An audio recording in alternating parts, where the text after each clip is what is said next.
I borrowed the Triumph Tiger 660 for 2 weeks, taking it to the North Georgia mountains and a road trip to the Smoky Mountains, Tail of the Dragon, and Cherahalla Skyway. Before I talk about specs, how it does around town, in the tight twisties of the Dragon, as a weekend touring bike, and finally, the cons, first, I will answer. For me, the best way to get to know a bike, and also the most fun thing, is to go on a road trip. So that's what I did with this bike. So now to cover some specs. So the Tiger is the same engine as the Trident 660. It's got a 6-gear transmission and 3 cylinders. The seat height is 32.87 inches high, which is much higher than I was actually expecting for a 660, especially since the Trident seat height is much lower. For me, at 5'3.75 inches tall and a 31-inch inseam to floor, not Taylor inseam, I was definitely tiptoeing on this bike. Of course, I don't do tiptoe because that is a sure way for me to drop a bike, so I would do 1 foot down. But the seat height was so high, I also needed to scoot my butt off a little bit each time. I think the cool thing about this Tiger 660 is that someone at my height who just does 1 foot down is going to be just as comfortable as someone 6 feet tall on this bike. Someone at 6 feet is probably not going to feel cramped.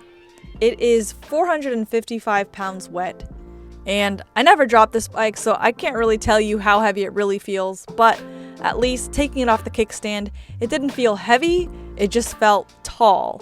So I actually needed to do my trick that I use taking baggers off kickstand, which was to turn the handlebar to the right before taking it off the kickstand.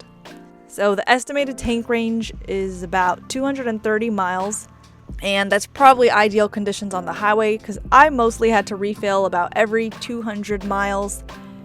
As I really enjoy my scenic routes, I try to avoid highways as much as possible. If you're considering this bike, you're probably considering the Kawasaki Versys 650 or the Yamaha Tracer 7. So this bike costs just a little bit more than those Japanese equivalents, but not by much considering it's a Triumph. You can get this bike in red, blue, and silver. I was hoping for red so I could call her Queen of Hearts, but I got the blue, which ended up working out because then I called this one Jacques Cousteau. Who better to go exploring in the Smoky Mountains than with another explorer? So as far as comfort goes, the wind deflection, the position of the bike, the height, the weight, how it felt in town and on the highway. Previously, I said that the best bike that I've ever ridden at deflecting wind was the Road King. And now I say it's actually this one. Not only can you adjust your windshield to go up or down, it just deflected wind so well that not only did I not feel it, I also didn't even hear it. It wasn't hitting the top of my helmet, making for loud buffeting. I could almost get away with not wearing earplugs on the highway, but I don't. I wear my earplugs. When I ride my own bike, the Street Triple R 675, I need to stretch my back or my back will hurt after a few hours, but I didn't have that problem with this bike. The weight did not feel heavy, only that I just needed that one little trick to take the bike off the kickstand. That was really for the height of the weight, not the actual weight itself. Because of that sitting position and the wind deflection, not that you would really want to, but if you were stuck on the highway for hours on end, this would be probably one of the best bikes for that. Now, I do have one complaint about the comfort, and that is the seat. It is like a naked bike seat. It is hard. So pretty much at the end of every riding day, I had a sore butt. So I would definitely change out the seat, make it more comfortable for a long weekend trip. This bike also comes with a lot of features, and you can add even more features. Some of my favorite features that I used on it were the adjustable windscreen, the different riding modes. Many people will tell you that if a bike is too powerful and say you're a new rider, to just leave it in rain mode for a while. This is another bike you can do for that.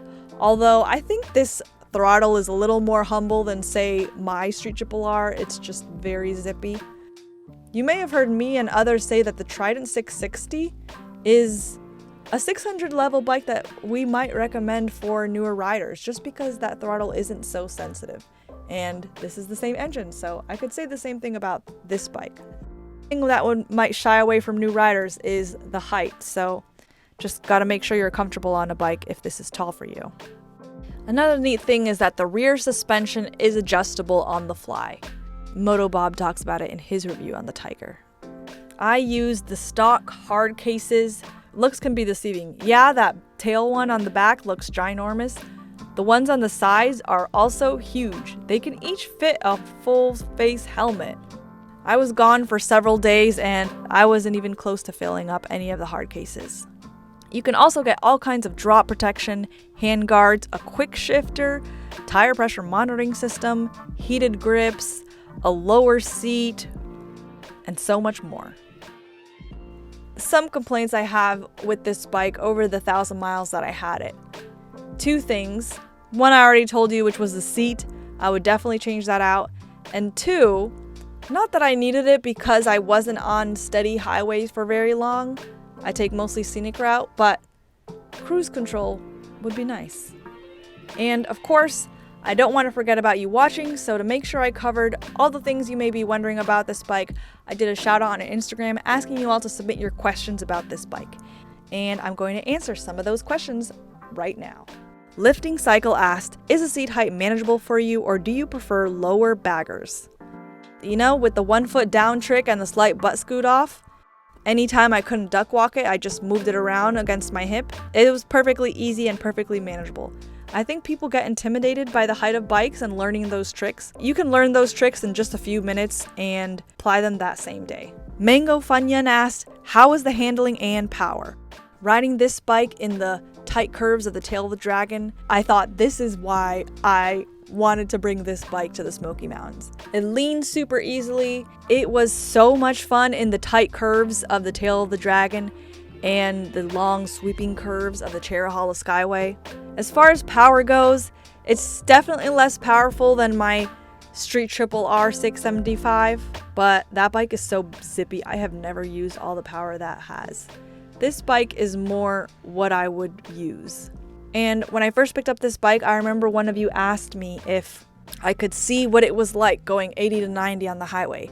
Normally, I'm not an 80 to 90 highway kind of girl, but I did it for you and I can say from 80 to 90, trying to keep that consistent speed, it feels like it just needed one more gear, but it was handling it just fine. Is it comfortable to ride? Does it feel sluggish or weighed down with the luggage bags? I never thought it felt weighed down, but I've also never thought any bike has felt weighed down when I filled luggage. But maybe someone who's really packed it could tell you differently. This or the Trident? I would definitely say the Tiger 660.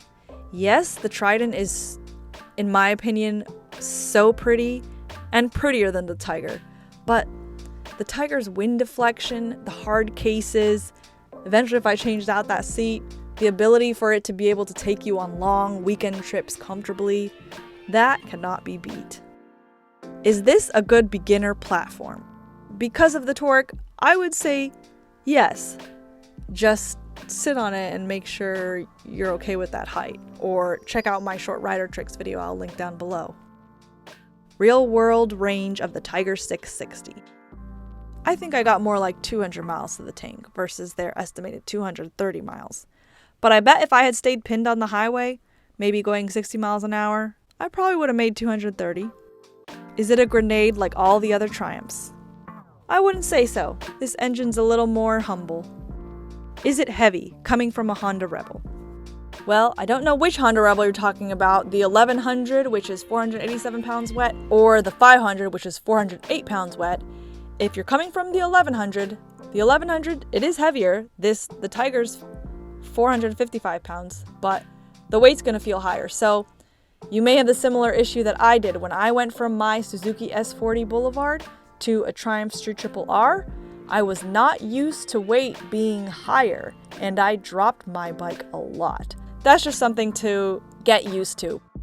Is it more comfortable than the Harleys for road tripping? No, I wouldn't say so. Baggers can't be beat. Ergo fit for very tall riders, maybe? This bike is real tall. I think you might be okay on it. depending on what you mean by very tall. Is it fun? Hell yeah!